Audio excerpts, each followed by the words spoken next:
Alrighty, tomorrow is the big game. It's the Clash of the Titans. It's game 6 of the ALCS. And we're being joined by the man himself, Robert Flores. And we got a lot to talk about on this edition of the Locked On Astros podcast.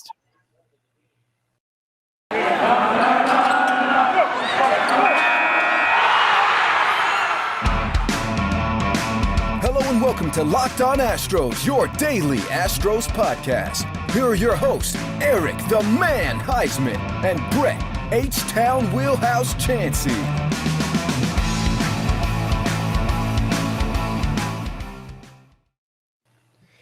We are Locked On Houston Astros, and we hope that you join us for a daily Locked On Astros podcast. My name is Eric Huysman. You can find me on Twitter at Eric Talks Stros. You find the show at Locked On Astros, your team every day. Special co-host today, Robert Flores. Where can you find you at? You can find me on Twitter at RoFlow. You can find me on Facebook at Real RoFlow. All righty.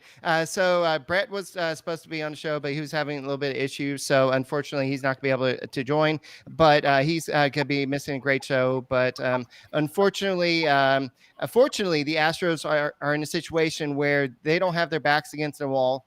I think the Red Sox have their backs against the wall, and this would be a perfect topic for the Spotify Green Room. And this episode is brought to you by Spotify Green Room. Download the app and join us this week. We'll probably have a discussion about Game 6 or Game 7 on it, and it's a perfect place to join the action. And thank you for making the Locked On Astros podcast your first listen every day, whether it's on YouTube or it's on Spotify, wherever you listen to your Locked On Astros podcast. Keep on making us your first listen. So I know the Astros didn't have their backs against the wall, but they lost those 2 games in a row. And then everybody thought, okay, the Astros are done. Their starting pitchers can't go deep into games. What changed in your eyes, Robert? Well, I think it was a combination of things. I think you can point to Christian Javier giving the bullpen some quality innings, and then the offense finally came alive. It just the Jason Castro knock, I think, really just changed the series.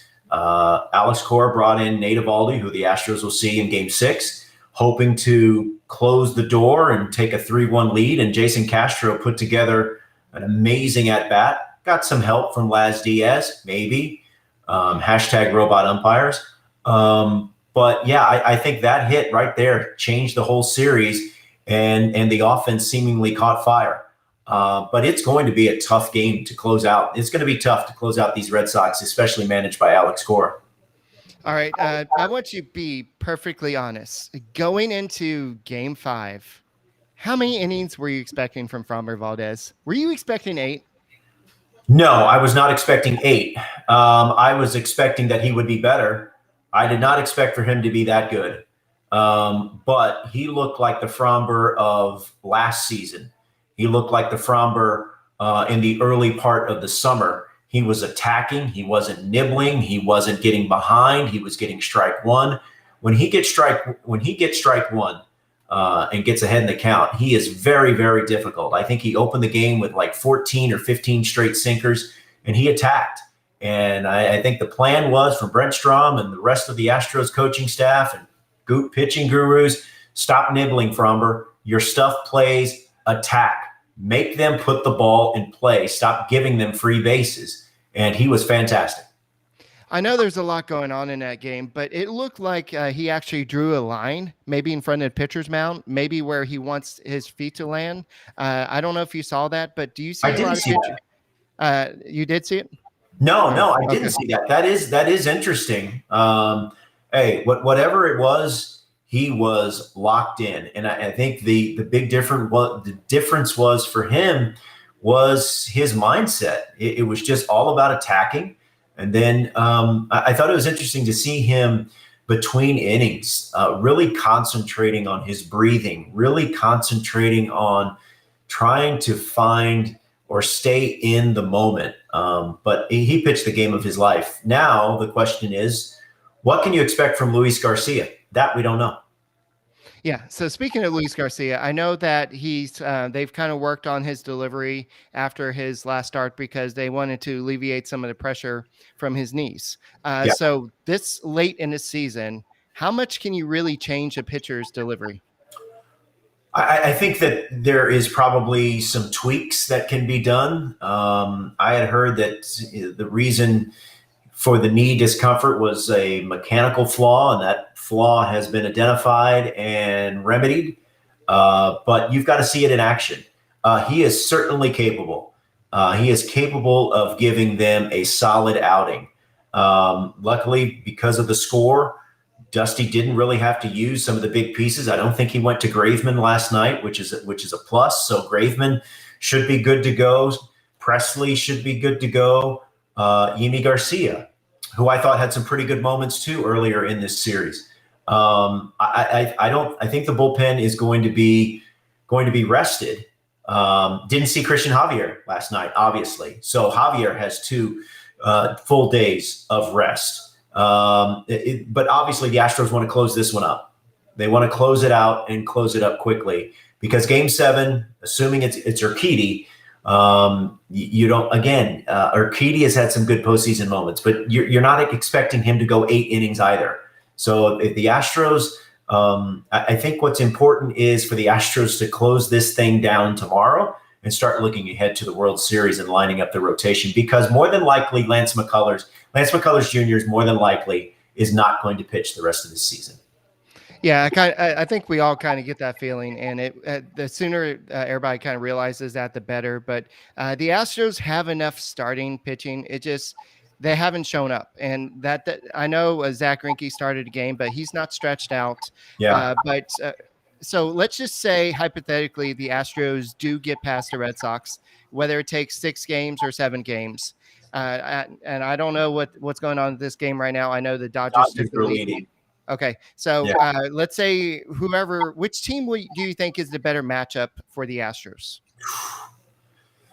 That's tough to say. I mean, you're splitting hairs, really. I think if you're going head-to-head kind of matchup and put a check mark on one team's ledger, I think the Braves starting pitching is superior to the Astros starting pitching, although Max Fried is getting roughed up a little bit right now in the early part of game 5 of their series. The bullpen, I would put it as a push between the Braves and the Astros as well. I would give a slight edge to the Astros lineup, although you see the way Eddie Rosario, he seemingly has turned into Babe Ruth in the NLCS.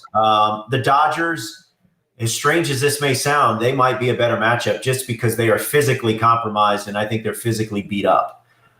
They've had to use Urias out of the bullpen. He didn't look sharp, didn't have the lively stuff last night.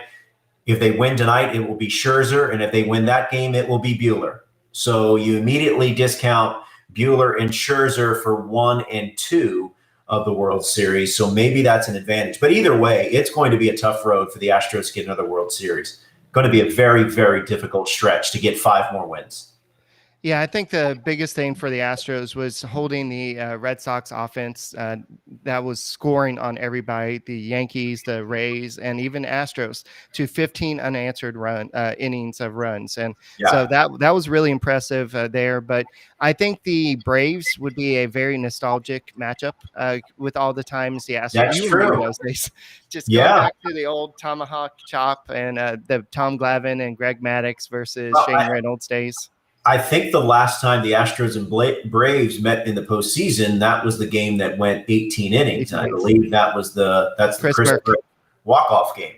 So, there is, even though they're in different leagues, there still is there's quite a bit of history between these 2 franchises. And I think it would make for a great World Series. I think it would make for the most Southern World Series in Major League history. It'd be Chick-fil-A versus Whataburger. Outcast versus Ghetto Boys. So I think it'd be a lot. I think it'd be a lot of fun. 2 fan bases that know heartbreak. Houston has won more titles than Atlanta. I mean, you got the Clutch City Rockets, and then of course the 2017 Astros. I don't know if the Falcons, unless I'm missing. I mean, they have the Braves. They won the title in 96 or 90. Was that 95? 95, I think. Yeah, the Braves have their title in 95. both cities know about blown leads. The Falcons blowing one in the Super Bowl, the Oilers blowing the 35-3 lead in the wild card against the Bills. So it would be an interesting series between two fan bases and two interesting cities for sure. All right, so Mr. Corona says the Dodgers versus Astros would be great, but bad for my psyche. And I think everybody's mental health, because that would be bad. So you know what, guys? You need to go get a Built Bar. And Built Bar would be a great way to kind of just kind of take your mind off the game. If the Astros and Dodgers are exchanging runs left and right, they have many different flavors. There's something for everyone. When you talk to a Built Bar fan, they're definitely passionate about their favorites, whether it's coconut, cherry, barcia, raspberry, mint brownie, double chocolate, salted caramel, strawberry, orange, cookies and cream, whatever you like. And the best thing about them is they're good flavors and they're healthy too. Check out the information. The 18 grams of protein, calories ranging from 130 to 180 calories, only 4 to 5 grams of sugar, and only 4 grams of net carbs. Amazing flavors, all tasty, all healthy. Order today and get the grasshopper cookie or raspberry or whatever you like. Built Bar is the official protein bar of the USA track and field team. Go to builtbar.com and use LOCKED15 and you get 15% off your order. Use the promo code LOCK15 for 15% off at builtbar.com. So looking at this, the matchups, I know you're talking about the rotations. I know that the National League, I would think, has a little bit better rotation than whichever team we face would have a better rotation technically on paper than the Astros. But the Dodgers did start Joe Kelly today, and he did have to leave that game. So that's interesting. They did lose Turner for the rest of the playoffs. Yeah, they're definitely physically compromised right now. Max Muncy's not going to play for the rest of the season. Justin Turner's not going to play for the rest of the season. So yeah, they're compromised. Remember, Clayton Kershaw is not available. Their bullpen is if they win this game, they still have to win 2 more. And that's going to require quite a bit from their bullpen as well. So if the Dodgers are able to survive this, and the Astros close out the Red Sox, the Astros can sit back and watch the Dodgers and Braves beat the heck out of each other for 3 more games, and they're just sitting back, resting up, getting things lined up. While both of those teams, whoever survives, if it is a long series, if it goes 6, if it goes 7, whoever survives it, they're going to be, like I said, they're going to be at a little bit disadvantage. But make no mistake, like I said, the Astros need 5 more wins to get another World Series title. All right. It starts tomorrow. Right. So go ahead and clarify. I know we've had this discussion on the podcast. The Astros would definitely have home field advantage over the Braves. Now, they would not have home field advantage against the Dodgers. Yeah, a lot of people think because they're a wild card team that matters, and I was thinking no, it does not, because that was only for the ALDS round, right? Right. The Dodgers would have home field advantage for the World Series. They would have home field advantage for a World Series matchup against the Red Sox and a World Series matchup against the Astros. If the Red Sox, I think the Red Sox would have home field advantage against the Braves. Right. The Astros would have home field advantage against the Braves as well. Right. Yeah. So, do you think this series goes 7? Because I really don't want it to go 7. What are your predictions for tomorrow's game? Man, you know what? I've been so terrible with predictions. I when the postseason started, I had the Dodgers and the Rays in the World Series again. So that just shows you how much I know. I really don't know. I really don't know. I knew Framber would be better than he was in game 1. I did not expect him to go 8 innings. I have no idea what to expect from Luis Garcia. I mean, he can't really be much worse than he was in game 2. So you can look at that. I think that here's the X factor. Hey, Sir Blake, how you doing, man? Good to see you. I think here's the X factor. Nate Eovaldi came out of the bullpen and pitched in game, what was that? 4? Game 4 out of the bullpen. Yeah. So he pitches tomorrow. You saw the Dodgers do the same thing with Scherzer, with Urias, and early on, their stuff was not the same. Now, Nate Eovaldi has the experience of doing this. He did it in 2018 for the Boston Red Sox. But he's coming off a year in which he threw 44 innings because of the pandemic. That's the whole X factor in this entire postseason, is that we're coming off a pandemic shortened season, and these pitchers did not, like I said, Nate Eovaldi, 44 something innings. So it's you don't know how he's going to respond. And if you guys were, and I'm sure you were watching it on TV, you could hear how much work he puts into every pitch. Those grunts just ring out through the stadium and come through loud and clear on the TV. So I don't know what we're going to expect from Luis Garcia, and I really don't know what we're going to expect from Nate Eovaldi. Yeah. Wonder who grunts louder, Zach Greinke or Eovaldi? Yeah, they're about the same. Of course, the difference is Nate Eovaldi routinely throws about 10 miles per hour faster than Zach Greinke. Greinke lives, if he's lucky, at 88. Nate Eovaldi can hump it up there at 98 to 99 miles per hour. Yeah, I don't really want to go too much into this, but I know we have the whole watch talk, like it's Crea's time, and then you had Eduardo Rodriguez kind of going into it. Then you had the whole light and outfield situation, and then there's a lot of, like, maybe it's Boston media or Boston fans saying that the Astros are probably cheating again. What do you think what are you hearing out there about what's going on with the Astros? I haven't heard anything regarding new cheating accusations or whatever. I mean, the last thing I heard as far as new was what Ryan Tepera said. So I haven't heard anything new on that front. But the Eduardo Rodriguez, that's good for baseball, right? Yeah, absolutely. And Carlos had the great, had the correct answer, which is, I loved it. That's fine. And Carlos knows, if you're going to show emotion or tap your watch or pound your chest and get hyped, if a pitcher strikes you out or gets you out, he has every right to do the same thing. I didn't think it was egregious or, Alex Cora had a big problem with it. But, I think some of it, that is two things. One, he's still very close with Carlos and Bregman and still close with a lot of guys on the Astros team. And two, I think his main motivation was, let's not poke the sleeping bear. They saw he saw what happened with the Astros when Ryan Tepera had those comments in the last series. So, but overall, I thought it was fine, and I thought both guys handled it great, including Carlos. You have to wonder if Alex Cora and Carlos Correa had to exchange of words after Ryan Tepera's comments, and Carlos was like, "You wouldn't believe what this guy said," and they probably know each other pretty well. So the Astros don't need the extra motivation. They've had that extra motivation for 2 years or 3 years, and I just feel like this team just thrives on the booing, and that's why if they go play in LA, they're definitely going to hear the boos. How do you think they will be received in Atlanta? Oh, the same way. The Astros are baseball's biggest heel. I mean, that's just the way it is, and it's going to be that way for the foreseeable future. I mean, there's nothing they can do about that.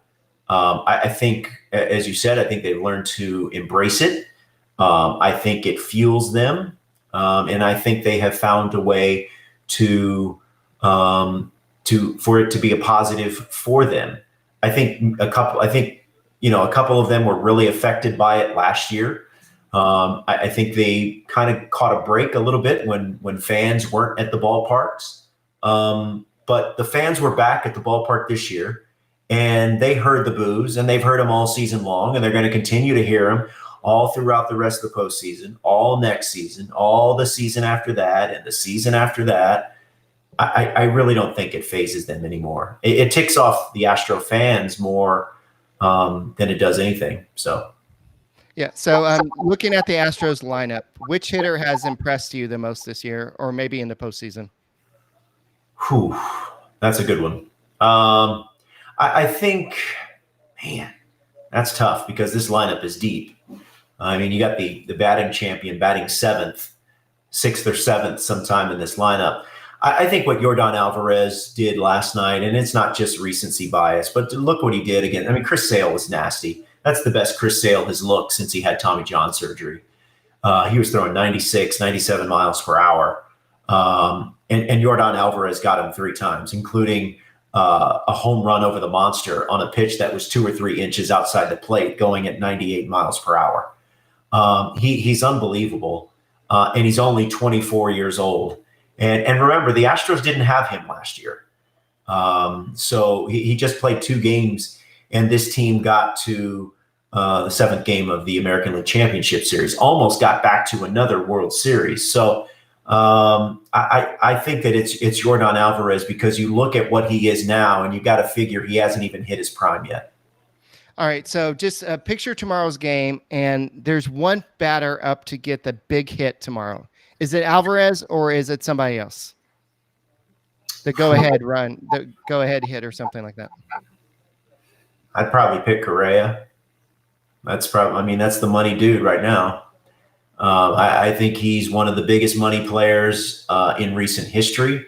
I think he's going to go down I think he could go down as the most clutch player in Astros history. Jose Altuve probably right alongside him. But I just think that Correa just has a knack for, rising and meeting the moment. He's Shawn Michaels. Shawn Michaels always had the big matches at WrestleMania. That's Carlos Correa. All right. Which pitcher this year has impressed you the most? I mean, it could be playoffs or or the regular season. Unfortunately, he's not going to be around. But Lance McCullers, I thought Lance took a really important step this year, coming off Tommy John. A couple of seasons ago, developing that new pitch. The slider really was a big difference maker for him. So I think that I think he really took a step forward. It's going to be interesting to see what this team does in the way of their starting rotation next season. You lose Greinke. What do you do with Verlander? Forrest Whitley isn't going to be available, I wouldn't think, after having Tommy John surgery. So it's going to be interesting to see what this team does moving forward. All right. Before I let you go, I know you got to go off and get to bed before you have to do your show tomorrow. But do you see Dusty Baker being back next year? Ooh, man, that's a tough one. This is pure speculation on my part. If they win the World Series, I think Dusty retires. That's just my gut feeling, pure speculation. But I think if he wins it all, I think he rides off into the sunset. All right. So your exit. I'm a teacher. I've got to give you exit ticket. So what are the 3 keys to Astros victory tomorrow? 3 keys. Score first. Luis Garcia's got to get into the 4th. If he gets into the 6th, then the Astros are going to win. And then 3rd, the bridge to Presley. If it's a close game, what is the bridge to Presley like? Can they get those outs in the 7th and the 8th and then get it to Presley in the 9th? All righty. All right. So thank you for joining us, Robert. Once again, where can they find you on Twitter, and where can they find you? I think you're on TV somewhere. So tell us where they can watch you on TV. MLB Central is our season finale, comes your way tomorrow, 9 a.m. Houston time on MLB Network. And you can find me on Twitter at Roflo and on Facebook, where I stream video games and mostly MLB The Show, facebook.com/RealRoflo. All righty. Well, thank you for joining. And maybe after the Astros win the World Series, we'll have you back on and we'll celebrate the Astros victory again. So, and without the Baines this time around, because apparently it doesn't count. So, all right. Thank you for joining us, and we'll look forward to having you back on. Sounds good. Have a good one. Enjoy the weekend. Okay. Thank you. Okay. All right, guys, while we're just talking to Robert Flores, why don't I just tell you a little bit about NetSuite? It's slow is just right if you're on vacation, a sloth, or describing QuickBooks. More like slow books. It sucks when you slows you down, your manual process and integration difficulties and glitchy delays. It leaves you scrambling for the numbers you need. Now's the time to make this switch to NetSuite by Oracle, the number one financial situation, because NetSuite gives you visibility and control of your financial inventory, HR, and e-commerce, and more. It's everything you need to grow in one place. With NetSuite, you can automate your processes, close your books in no time. No matter how big your business grows, failing to switch to NetSuite will leave you stuck trying to make sense of all your books while your competitors sprint ahead. 90% of surveyed businesses increase their visibility and control since switching to NetSuite. And right now, special financing is back. NetSuite is offering a one-in-kind financial program only for those ready to switch today. Head to netsuite.com/lockedon right now. Get this special financing at netsuite.com/lockedon. netsuite.com/lockedon. And there is also, let's talk about betonline.ag. The Astros are going to game 6 of the ALCS. I wonder what they think the odds are for the Astros winning this. I'm pretty sure the Astros have some pretty good odds, but BetOnline remains your number one spot for all the basketball, baseball, and football action this season. Head to our new updated desktop or mobile website to sign up today and receive your 50% welcome bonus on your first deposit. Just use our promo code Locked On to receive your bonus from basketball, football, baseball, post season, NHL, boxing, and UFC, right to your favorite Vegas casino games. Don't wait to take advantage of all the amazing offers available for the 2021 season. BetOnline is the fastest and easiest way to bet all your favorite sports. BetOnline, where the game starts. All right, guys. So since it's just me, let's go ahead and talk. Why don't y'all go ahead and help me lead this conversation? What are y'all expecting? Y'all heard Roflo's expectations for this game. So why don't you go ahead and tell me what your expectations are? While you're doing that, thank you for making the Locked On Astros podcast your first listen every morning, whether it's on YouTube. Keep on subscribing. Keep on giving us some thumbs up. And thank you for that. And listening for the audio version, whether that be on Apple, Spotify, Odyssey, wherever you get your podcasts. Keep on listening to Locked On Astros podcast. Okay, so Anna says that the Astros will win. Their World Travelers talking about rehiring Cora. I heard that a lot of Boston fans were kind of bashing Cora all after some of the moves he's made over the last couple of games, and I guess you can kind of see why they're bashing him because like the Evaldi, that's something that, like you heard, the Dodgers did as well. So this is a situation that is going on. So we have John Marine. He says, I'm so confident, Eric. Of course, I want the Astros to win the 2021 ALCS, whether it takes 6 or 7 games. So some of us are like, yeah, I mean, we're confident or inconfident or whatever the word is. I mean, this is tough.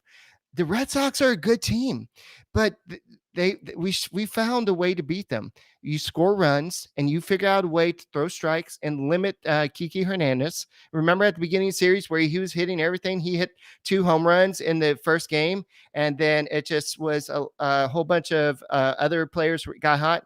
And then all of a sudden you have Devers. I know he hit that home run, but then he's getting a little strikeout happy and pop-up happy. His swing is getting a little bit longer. So the Astros definitely have a chance. Matthew says he's a little nervous, but I'm thankful we are in this position. Yes, the Astros were trying to play to get home field advantage. This is why you want to be in this situation. And I do think Luis Garcia, hopefully he's figured something out, because if he goes 5 innings, if he goes 6 innings, I agree with Robert Flores. If he can go that deep into this game, the Astros should be able to get a victory. If he goes 1 inning, 2 innings, that means that what has hit the fan, because we saw today Joe Kelly. I know he was technically opener, but he had to do early exit. So, and I think I heard in that game that this is the 6th time in the playoffs that a starter has not gone 1 inning. So that's just crazy how you can't really trust the starters anymore. But the Astros had one of the best starters in Lance McCullers. He's probably not going to pitch in the World Series. Somebody was asking about that earlier. No, he's not going to probably pitch in the World Series unless there's some miracle. Justin Verlander is not going to come out and say, "Hey guys, I'm back." He's not going to do that, guys. So the Astros have what they have. The only other option is if you don't want to have Blake Taylor on the roster, what about Peter Solomon? You can bring him up, but then at the same time, are you really going to throw Peter Solomon, who wasn't on the ALDS roster or the ALCS roster? Are you really going to have him on there? So I think what we're going to see is I think Dusty Baker has to really think about what's going on, and I think a big key to what who gets on the World Series roster, should the Astros get there, is what happens tomorrow and with Luis Garcia. I think he's not getting rid of the cha-cha-cha. I think we're going to see that situation. He's still going to keep that, but maybe he's altered something in his delivery to kind of help alleviate the pain that he was having. So we're going to see something. Hopefully tomorrow's game, we'll see the real Luis Garcia, because if we have Framber Valdez, Luis Garcia as the 1-2 punch in the World Series, or maybe not 1-2 because they may not start. Well, I guess the next game's not till next Tuesday. So Valdez may have enough time to maybe start game 2, maybe. And then you have Garcia, who may start game 3 if he has enough days rest. Then you just need somebody for game 1, whether that be Urquidy. Maybe you have Zach Greinke go as a opener, and maybe have Christian Javier as the bulk guy. That's something you can do, or maybe have Framber Valdez. But Framber Valdez has already said, "Hey guys, if y'all need me in game 7 at ALCS, I'll go. I'll do it. I just want to get to the World Series. This team wants to get to the World Series." And so we'll see what's going on. So let's see what y'all are saying. So World Traveler said the Red Sox offense has slowed down. And Sergio says that the Luis Garcia goes 5 innings. The Astros win 7-4. Blake Brown says that I think tomorrow is Garcia's game. It's got to be Garcia's game. Yes, the Astros had 8 innings. They didn't have to overuse their bullpen in game 5, but still, you would love to not have to use a lot of your bullpen. But at the same time, you don't want to leave him in there too long where he gives up a lot of runs. So hopefully he can go at least 5 innings. Then you, like Robert Flores said earlier, so for those of y'all just joining, you'll have to go back and listen to the recorded version to hear what Robert Flores had to say. But he said that if Garcia can go 5 to 6 innings, the Astros should win this game. And I think at home with y'all cheering at Minute Park, that should happen. So guys, make sure you make that possible. So I know we talked about it, but Jake Myers being unavailable it hurts. It's kind of a wasted roster spot, but the talking about betonline.ag, the Astros gambled and they lost. It's fine. The Astros were able to kind of they don't really need them at this point. Now, if they need them in a pinch hitting situation, could they use him? I don't know. We'll see. I know if he has bad shoulder, it's kind of hard to swing a bat. So we'll have to see what happens there. So we'll have to see what happens. But I know at the moment the Dodgers are still leading against the Braves. So even if the Dodgers win that game, the Braves are still up 3-2 in that series. So I would love to face the Braves.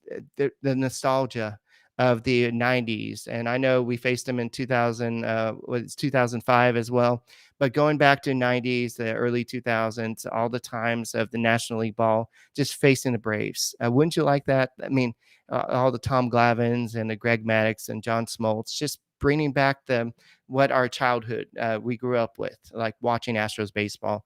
And so at the same time, they're a pretty good team, but and yes, Charlie freaking Morton's on that team, but we'll have to see. So I think that we'll have to see what happens tomorrow. I think tomorrow is the game that we all need to be rooting for, because game 7, anything can happen. And you want to, as we saw in the 2019 World Series against the Nationals, game 7, anything can happen. And that's what happened in that one.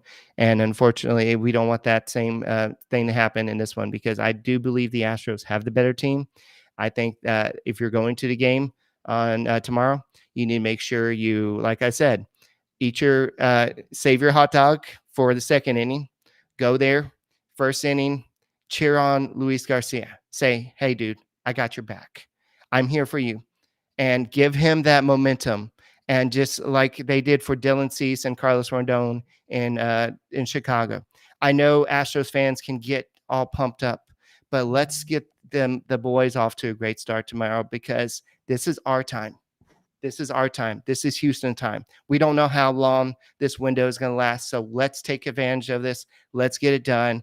And that's all I got for this edition of the Locked On Astros podcast. Make sure you go ahead and subscribe to us on YouTube, and make sure you go ahead and go back and watch Robert Flores' interview earlier. And we'll be back with another edition, hopefully talking about the Astros victory after Game 6 of the ALCS. And if not, we'll be back after Game 7, hopefully talking about going to the World Series, because that's what the Astros goal is. And so that's all I got. And we'll be talking to you on the next Locked On Astros podcast. Go Astros.